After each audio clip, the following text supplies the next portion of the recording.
So welcome back sa ating channel mga kadiyo. Ang topic natin ngayon is kaso versus VP Sara Duterte di patuluyang patay ayon kay Senator Laila de Lima. So ate, ang opinyon ng ilang kongresista sa pagbabasura ng impeachment ni VP Sara Duterte. May nagsasabing posible pang magbago ang desisyon ng Korte Suprema. Pero ang iba, tila suko na. So, panoorin po natin yung video mga kadiyo. Not yet dead in the water. Ganito inilarawan ni ML Party List Representative Leila de Lima ang estado ng impeachment complaint laban kay Vice President Sara Duterte na nauna nang idiniklarang unconstitutional ng Korte Suprema. Ayon kay de Lima, hindi pa nila matatanggap na talo na ang kaso dahil meron pa silang remedyo.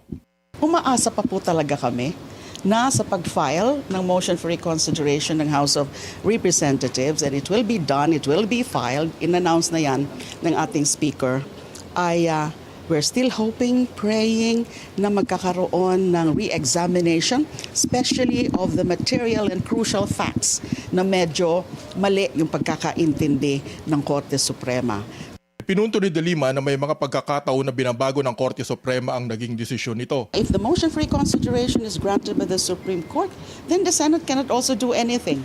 Let's say the Supreme Court now says hindi unconstitutional yung fourth impeachment complaint. Nagkamali pala kami doon sa mga facts, lalo na yung tungkol sa mga, yung third impeachment complaint, yung pag-archive niya after the adoption of the one-third resolution, ay what if the Supreme Court reconsiders itself and says the fourth impeachment complaint is constitutional? Walang naging mali sa proseso, and therefore it will order the Senate to resume its impeachment proceedings. They won't have a choice also kundi sundin ang Supreme Court. Kaya nga po ang pakiusap ng House with the spokesperson, hintayin na lang muna yung desisyon sa motion for reconsideration. Sa tanong kung maaari bang maghain ng bagong impeachment complaint sakaling baliktarin ng Korte Suprema ang desisyon nito pero naibasura na ng Senado ang nakahaing reklamo,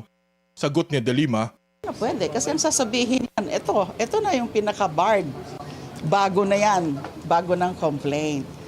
Pero kahit nga i-dismiss na ng Senado, pwede pa nilang i-revive on its own based on a Supreme Court decision that will tell them to do so. Kumbinsido naman si Caloocan Representative Edgar Erice na buo na ang desisyon ng Senado at hindi na nito pakikinggan ang apela ng Kamara na hintayin ang final decision ng SC. I don't think the Senate will ever heed to the appeal of the House.